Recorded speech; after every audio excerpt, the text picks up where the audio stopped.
warahmatullahi wabarakatuh. Waalaikumsalam warahmatullahi wabarakatuh. Alhamdulillah, alhamdulillahilladzi anzalal Qur'an fi syahri Ramadan. Hudan linasi wa bayyinatin minal huda wal furqan.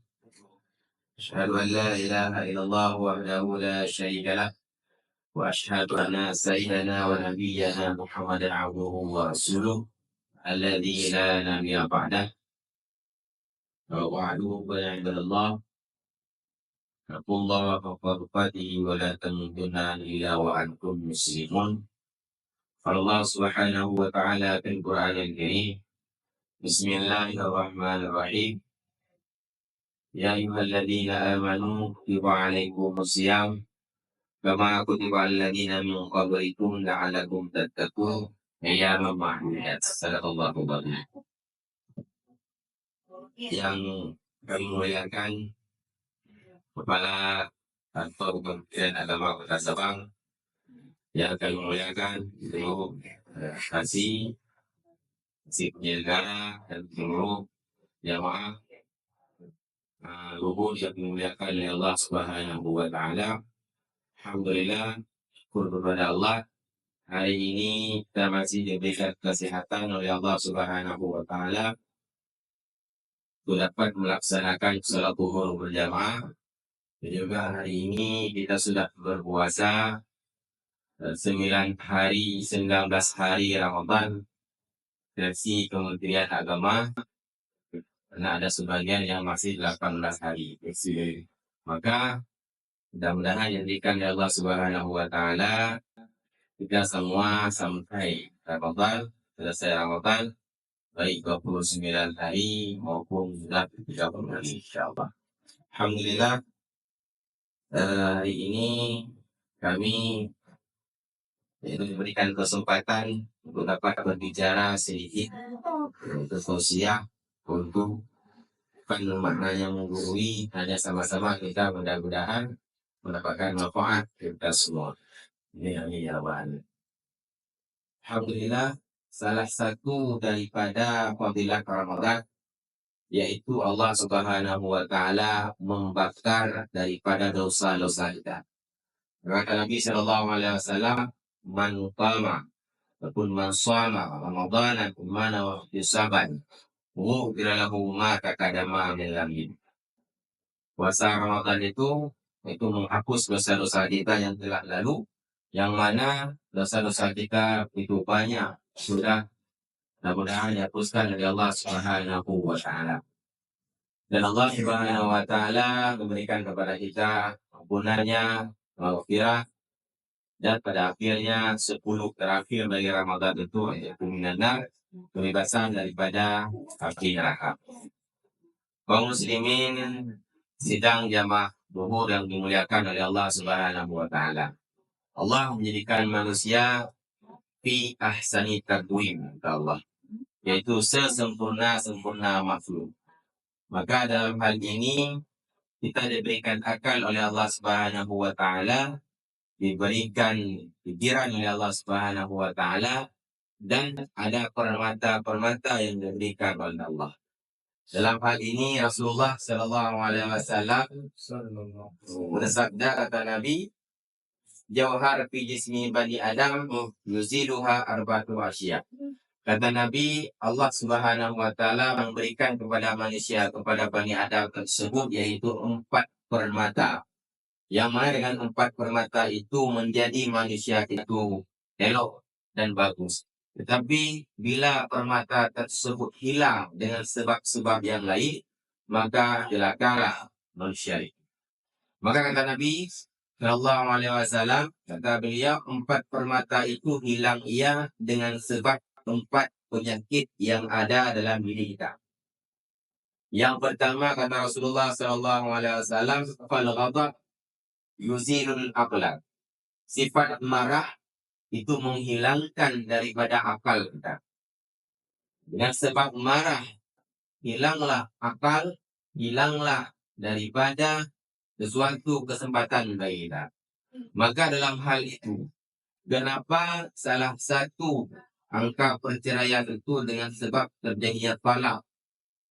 talak daripada laki-laki kepada perempuan itu kebanyakan terjadi yaitu daripada dalam keadaan marah. Walaupun dalam keadaan marah sekalipun, tetap talak tersebut jatuh juga. Cerai tersebut jatuh juga. Maka karena sifat marah itulah hilanglah akal pikiran manusia. Dan talak cerai yang diberikan kepada perempuan, hak kepada hak perempuan, karena kenapa? Salah satunya penyebabnya adalah karena terkadang perempuan tidak bisa menahan emosinya, menahan amarahnya, maka diberikan talak tersebut khususlah kepada laki-laki, sedikit bisa mengendalikan diri, insyaallah. Ya maka letak rasa marah menghilangkan akal pikiran, banyak kisah dan terjadi dalam hal itu. Terkadang dengan sebab kita marah itulah hilanglah akal pikiran kita, maka barulah kita menyesal dengan sikap dan pendapat ataupun kelakuan yang kita lakukan. Yang kedua kata Nabi Shallallahu Alaihi Wasallam, wal hasad yusirud dina. Yang kedua hasad, yaitu sifat dengki. Sifat dengki adalah satu sifat yang ada dalam diri manusia yang menginginkan nikmat yang ada pada orang lain tersebut hilang. Bukan tidak Allah berikan nikmat kepada dia, tetapi nikmat yang Allah berikan kepada orang lain tersebut, yang nikmat tersebut diharapkan untuk hilanglah nikmat itu daripada diri orang lain. Maka timbullah sifat hasad, timbullah sifat dengki dalam hati diri manusia. Kenapa kisah awal daripada hasad dengki tersebut, yaitu dengkinya Qabil anak Nabi Adam kepada Habil, dengkinya iblis kepada Adam, itu adalah awal-awal punca daripada sifat dengki. Maka sifat hasad yang ada dalam diri manusia itu, itulah yang menjadikan sifat manusia itu bahkan menghilangkan agamanya. Maka kata Rasulullah SAW pada hadis yang lain, kata Nabi, hasad yakul hasanah kama takul nara hataba, kata Rasulullah.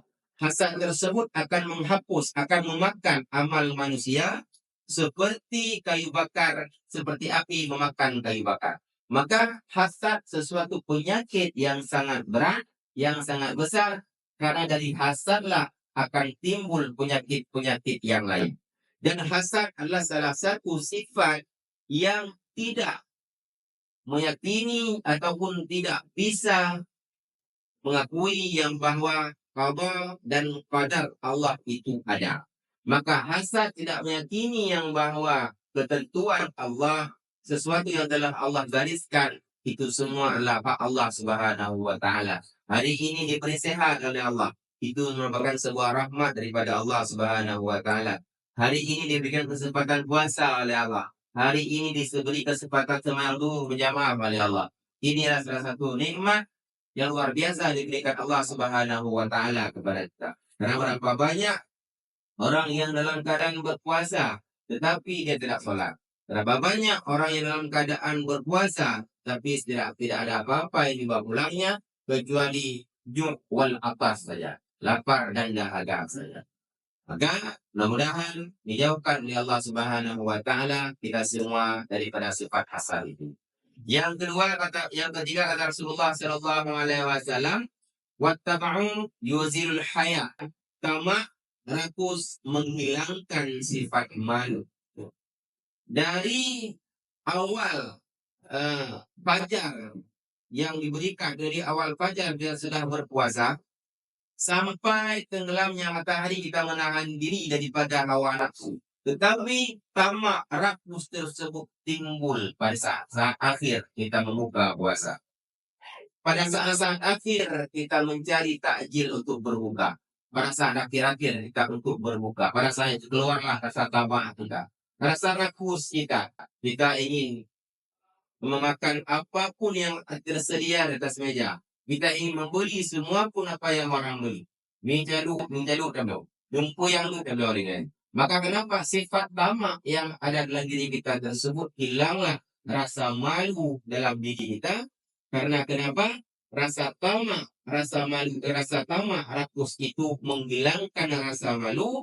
Bahkan terkadang kita lupa yang bahwa kita dalam keadaan satu meja dengan mertua, satu meja dengan sanak saudara, satu meja dengan cucu, dengan anak, tapi karena rasa tamak tadi, rasa rakus tadi, kita tidak sangka ya Allah kita makan sudah melebihi batas. Maka rasa malu, gadarlah rasa malu, hilanglah rasa malu dengan sebab ada sifat tamak. Maka berapa banyak kita sudah menahan diri daripada sebut imsak sampai terbuka, tetapi hilanglah pahala kita dengan sebab sifat tamak, sedikit lagi tidak bisa kita menahannya. Sidang jamaah yang dimuliakan oleh Allah Subhanahu wa taala. Yang keempat kata Rasulullah sallallahu alaihi wasallam, wal ghibah, yang keempat yaitu riba itu tuzilul amal saleh. Riba akan menghilangkan amal saleh daripada kita.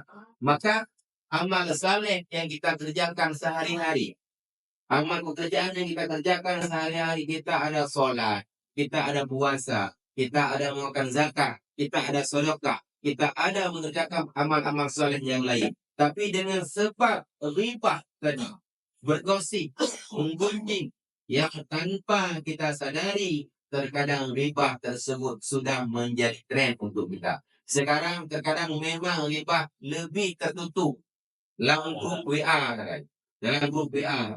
Tapi riba tetap berjalan, tidak ada lagi seperti dulu mencari kelompok untuk membuat riba, tidak. Tapi sekarang riba terjadi di kalangan kita dalam keadaan terkadang riba bukan hanya dengan mata, dengan mulut, tapi dengan jari yang dipanggang. Maka riba terus-terusan membuka aib orang tersebut, maka tidak tersangka yang bahwa kata Allah Subhanahu wa taala, Allah tidak akan mematikan seseorang, tidak akan mematikan seseorang kecuali dia sudah merasakan aib yang dia buka daripada aib orang lain tersebut. Kita membuka aib orang, maka aib orang tersebut kita akan merasakan juga sebagaimana kita telah membuka aib orang.